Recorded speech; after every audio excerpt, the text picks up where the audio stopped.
ಜೀವನ ಪಾಠಗಳ ಕನ್ನಡ ಮನೆ ಮುಕ್ತಿ ಸ್ಪಿಯರ್ಗೆ ಸ್ವಾಗತ. ನಿಮಗೆ ಗೊತ್ತಾ, ಪ್ರತಿದಿನ 10 ನಿಮಿಷ ಧ್ಯಾನ ಮಾಡಿದರೆ 8 ವಾರದಲ್ಲಿ ನಿಮ್ಮ ಮೆದುಳು ನಿಜವಾಗ್ಲೂ ಬದಲಾಗುತ್ತೆ. ಹೌದು, ಫಿಸಿಕಲಿ ದೊಡ್ಡದಾಗುತ್ತೆ.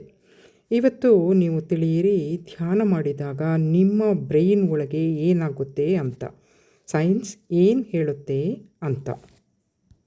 ಧ್ಯಾನ ಮಾಡುವಾಗ ತಕ್ಷಣ ಏನಾಗುತ್ತೆ?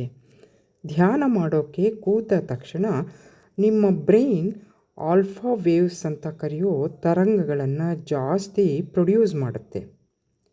ಆಲ್ಫಾ ವೇವ್ಸ್ ಇದ್ದಾಗ ಮನಸ್ಸು ಶಾಂತವಾಗಿರುತ್ತೆ, ಫೋಕಸ್ ಜಾಸ್ತಿ ಆಗುತ್ತೆ. ಅದಕ್ಕೆ ಧ್ಯಾನದ ನಂತರ ನೀವು ತುಂಬ ಕಾಮ್ ಅನ್ನೋದು. ಮತ್ತೊಂದು ವಿಷಯ, ನಿಮ್ಮ ಬ್ರೈನ್ ಒಳಗೆ ಅಮಿಗ್ಡಲಾ ಅಂತ ಒಂದು ಭಾಗ ಇದೆ. ಇದು ಫಿಯರ್ ಮತ್ತು ಸ್ಟ್ರೆಸ್ ಹ್ಯಾಂಡಲ್ ಮಾಡುತ್ತೆ. ಧ್ಯಾನ ಮಾಡಿದಾಗ ಅಮಿಗ್ಡಲಾ ಕಡಿಮೆ ಆ್ಯಕ್ಟಿವ್ ಆಗುತ್ತೆ.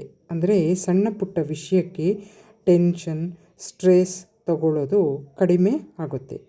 ಇದರ ಜೊತೆ ಕಾರ್ಟಿಸಾಲ್ ಅಂತ ಸ್ಟ್ರೆಸ್ ಹಾರ್ಮೋನ್ ಕೂಡ ಕಡಿಮೆ ಆಗುತ್ತೆ. ಕಾರ್ಟಿಸಾಲ್ ಜಾಸ್ತಿ ಇದ್ದರೆ ನಿದ್ರೆ ಕೆಟ್ಟು ಹೋಗುತ್ತೆ, BP ಜಾಸ್ತಿ ಆಗುತ್ತೆ. ಧ್ಯಾನ ಇದನ್ನು ಬ್ಯಾಲೆನ್ಸ್ ಮಾಡುತ್ತೆ. ಈಗ ಹೇಳೋದು ಮುಖ್ಯವಾದ ಪಾರ್ಟ್. ಲಾಂಗ್ ಟರ್ಮ್ ಆಗಿ ಧ್ಯಾನ ಮಾಡಿದರೆ ಹಾರ್ವರ್ಡ್ ಯೂನಿವರ್ಸಿಟಿ ರಿಸರ್ಚ್ ಪ್ರಕಾರ 8 ವಾರ ತಪ್ಪದೇ ಧ್ಯಾನ ಮಾಡಿದರೆ ಹಿಪ್ಪೋಕ್ಯಾಂಪಸ್ ದೊಡ್ಡದಾಗುತ್ತೆ. ಹಿಪ್ಪೋಕ್ಯಾಂಪಸ್ ನಿಮ್ಮ ಮೆಮೊರಿ ಮತ್ತು ಲರ್ನಿಂಗ್ಗೆ ತುಂಬ ಮುಖ್ಯ. ಏಜ್ ಆದಮೇಲೆ ಇದು ಚಿಕ್ಕದಾಗುತ್ತೆ, ಆದರೆ ಧ್ಯಾನ ಇದನ್ನು ಪ್ರೊಟೆಕ್ಟ್ ಮಾಡುತ್ತೆ, ಬೆಳೆಸುತ್ತೆ ಕೂಡ.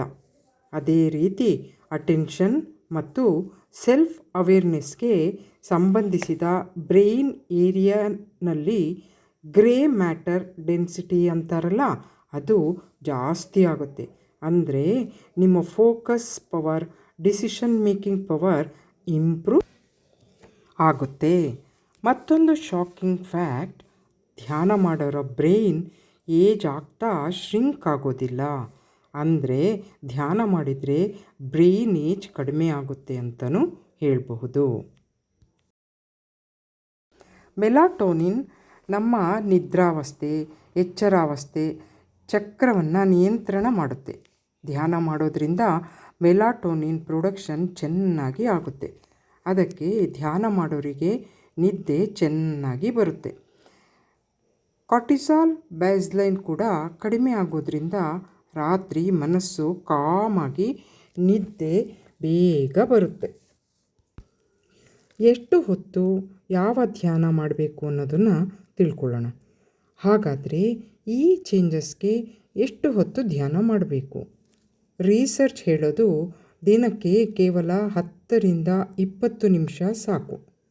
ಮೈಂಡ್ಫುಲ್ನೆಸ್ ಮೆಡಿಟೇಷನ್ ಅಂದರೆ ಉಸಿರಾಟದ ಮೇಲೆ ಗಮನ ಇರಿಸಿ ಮಾಡೋ ಧ್ಯಾನ. ಇದು ತುಂಬ ಪರಿಣಾಮಕಾರಿ. ನಿಯಮಿತವಾಗಿ ಅಂದರೆ ತಪ್ಪದೆ ಮಾಡೋದು ಅತಿ ಮುಖ್ಯ.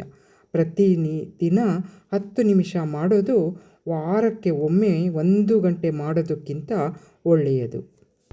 ಹಾಗಾಗಿ ಧ್ಯಾನ ಅನ್ನೋದು ಕೇವಲ ಸ್ಪಿರಿಚುವಲ್ ಪ್ರಾಕ್ಟೀಸ್ ಅಲ್ಲ, ಇದು ನಿಮ್ಮ ಬ್ರೈನ್ಗೆ ವರ್ಕೌಟ್ ಕೊಡೋ ಥರ. ಸ್ಟ್ರೆಸ್ ಕಡಿಮೆ, ಮೆಮೊರಿ ಜಾಸ್ತಿ, ಸುಖ ನಿದ್ರೆ, ಹೆಲ್ದಿ ಬ್ರೈನ್. ನೀವು ಧ್ಯಾನ ಮಾಡೋಕ್ಕೆ ಶುರು ಮಾಡಿದ್ದೀರಾ ಅಥವಾ ಈಗಾಗಲೇ ಮಾಡ್ತಿದ್ದೀರಾ? ಕಮೆಂಟ್ ಮಾಡಿ ತಿಳಿಸಿ. ಮತ್ತೆ ಇಂತಹ ಬ್ರೈನ್ ಹೆಲ್ತ್ ಟಿಪ್ಸ್ ಬಗ್ಗೆ ವಿಡಿಯೋ ಬೇಕಾದರೆ ನನ್ನ ಮುಕ್ತಿ ಸ್ಪಿಯರ್ ಚಾನಲನ್ನು ಸಬ್ಸ್ಕ್ರೈಬ್ ಮಾಡಿ, ವಿಡಿಯೋಗಳನ್ನು ಶೇರ್ ಮಾಡಿ, ಕಮೆಂಟ್ ಮಾಡಿ. ಇದೇ ನನ್ನ ಚಾನಲ್ಗೆ ಪ್ರೇರಣೆ. ನೆಕ್ಸ್ಟ್ ವಿಡಿಯೋದಲ್ಲಿ ಧ್ಯಾನ ಮಾಡೋಕ್ಕೆ 5 ಸುಲಭ ಟೆಕ್ನಿಕ್ಗಳನ್ನು ಕುರಿತು ವಿಡಿಯೋ ಮಾಡ್ತೀನಿ. ಕಾಯ್ತಾ ಇರಿ. ನಮಸ್ಕಾರ. ಎಲ್ಲರಿಗೂ ಶುಭವಾಗಲಿ.